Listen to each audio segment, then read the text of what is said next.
ಇದು Thursday vlog ಆಗಿರುತ್ತೆ. ಇನ್ನು ನಮ್ಮ ಮನೇಲಂತೂ ಏನೇ ಖಾಲಿ ಆದ್ರೂ ಈ ವಾಲ್ ಮಾತ್ರ ಖಾಲಿ ಆಗಲ್ಲ. ಯಾಕಂದರೆ ನಾವು ಹಾಲೇ ಕುಡಿಯಲ್ಲ. ತಂದು ಮಡಗಿದ್ರೂ ಮನೇಲಿ ಸುಮ್ಮನೆ ಫ್ರಿಜ್ಜಲ್ಲಿ ಬಿದ್ದಿರುತ್ತೆ ಶೋ ಪೀಸಾಗಿ. ಎತ್ಕೊಂಡು ಏನೂ ಕಾಯಿಸಲ್ಲ.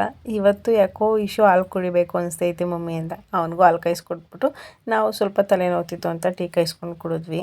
ಇನ್ನು ಇವತ್ತು ಗುರುವಾರ ಆಗಿರೋದ್ರಿಂದ ದೀಪ ಹಚ್ಬೇಕಿತ್ತು. ಕೆಳಗಡೆ ಹೂವಿನವ್ರು ಬಂದಿದ್ದರು. ಸರಿ ಅಂದ್ಬಿಟ್ಟು ಹೂವು ತೊಗೊಂಡು ಬಂದು ಇನ್ನು ಗಿಡಕ್ಕೆ ನೀರು ಹಾಕೋದ ಅಂತ ನೋಡಿದ್ರೆ, ನಾನು ತುಳಸಿ ಗಿಡದಲ್ಲಿ ದೇವ್ರ ಮೇಲ್ಗಡೆ ಫೋಟೋದ್ದೆಲ್ಲನೂ ಹಾಕಿರ್ತೀನಲ್ವ, ಹೂವು ಎಲ್ಲನೂ ಅದ್ರ ಜೊತೆ ನಿಂಬೆಹಣ್ಣು ಹಾಕ್ಬಿಟ್ಟಿರ್ತೀನಿ. ಅದು ಆಲೆ ನಿಂಬೆಹಣ್ಣು ಗಿಡನೇ ಬಂದುಬಿಟ್ಟಿದೆ.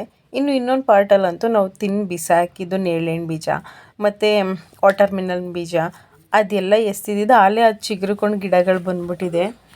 ಮೊದಲು ಈ ಥರನೇ ಒಂದು ಹಲಸಿನಹಣ್ಣು ಬೀಜ ಹಾಕಿದ್ವಿ, ಅದು ಗಿಡ ಬಂದಿತ್ತು, ಊರಿಗೆ ತಗೋಗಿ ನೆಟ್ಟಿದ್ವಿ. ಇನ್ನು ಅವೆಲ್ಲ ಕ್ಲೀನ್ ಮಾಡಿದ್ದು ನಮ್ಮ ಇಶು ನಾನು ಗುಡಿಸ್ತೀನಿ ಮಮ್ಮಿ, ನಾನು ಎತ್ತಾಕ್ತೀನಿ ಅಂದ್ಬಿಟ್ಟು ಎತ್ತಾಕ್ತಿದ್ದೆ ಎಲ್ಲನೂ. ಇನ್ನು ನಮ್ಮ ಇಶುಗೂ ನಾಷ್ಟ ಮಾಡಿಸ್ಬಿಟ್ಟು ಅವನಿಗೂ ಸ್ಕೂಲಿಗೆ ಟೈಮ್ ಆಯಿತು. ಅವರಪ್ಪ ಇವತ್ತು ಕರ್ಕೊಂಡು ಹೋಗಿಲ್ಲ, ಬೇಗ ಹೋಗಬೇಕು ಅಂತ ಹೋದರು. ಇನ್ನು ನಾನೇ ರೆಡಿ ಮಾಡಿಬಿಟ್ಟು ಕರ್ಕೊಂಡು ಹೋದೆ ಅವ್ನ ಸ್ಕೂಲಿಗೆ. ಇನ್ನು ಅವ್ನು ಬಿಟ್ಟು ಬಂದು ಇವತ್ತು ವಾರ ಆಗಿರೋದ್ರಿಂದ ಬೇಗ ಎಲ್ಲ ಕೆಲಸ ಮುಗಿಸ್ಕೊಂಡು ಈಚೆಲ್ಲ ರಂಗೋಲೆ ಬಿಟ್ಕೊಂಡು ಸ್ನಾನಕ್ಕೆ ಹೋಗಿ ಪೂಜೆ ಮಾಡ್ಕೊಳ್ಳೋದ ಅಂತ ಪೂಜೆ ಮುಗಿಸ್ಕೋತಿದ್ದೀನಿ. ಇನ್ನು ಮನೇಲಿ ದೀಪ ಹಚ್ಚಿದ್ರೆ ಒಂಥರ ಸಮಾಧಾನ. ನಾನು ಕನ್ಸೀವ್ ಆದತ್ತವಿಂದ ದೀಪ ಹಚ್ಚೋಕೆ ಆಗ್ತಿರ್ಲಿಲ್ಲ. ಒಂಥರ ಸುಸ್ತು, ವಾಮಿಟು ಇದೇ ಆಗ್ತಿತ್ತು. ಸರಿ ಅಂದ್ಬಿಟ್ಟು ಇವತ್ತಾದ್ರೂ ಬೇಗ ದೀಪ ಹಚ್ಕೊಳ್ಳೋದ ಅಂದ್ಬಿಟ್ಟು ದೀಪ ಹಚ್ಚಿದೆ. ಇನ್ನು ನನಗಂತೂ ಈ ವೆದರ್ ಚೇಂಜ್ ಆಗೋದ್ರಿಂದ, ಮಳೆ ಬರೋದು ಬಿಸಿಲು ಬರೋದು ಈ ಥರ ಆಗೋದ್ರಿಂದ ನನ್ನ ಗಂಟ್ಲಂತೂ ಒಂದಿನ ಇದ್ದ ಇನ್ನೊಂದು ದಿನ ಇರೋಲ್ಲ, ಫುಲ್ ಕಟ್ಕೊತಿರುತ್ತೆ. ಇನ್ನು ನಾನೆಲ್ಲ ದೀಪ ಹಚ್ಚಿ ಮುಗಿಸ್ಕೊಂಡು ಇಶುನ ಸ್ಕೂಲಿಂದ ಕರ್ಕೊಂಡು ಬಂದೆ.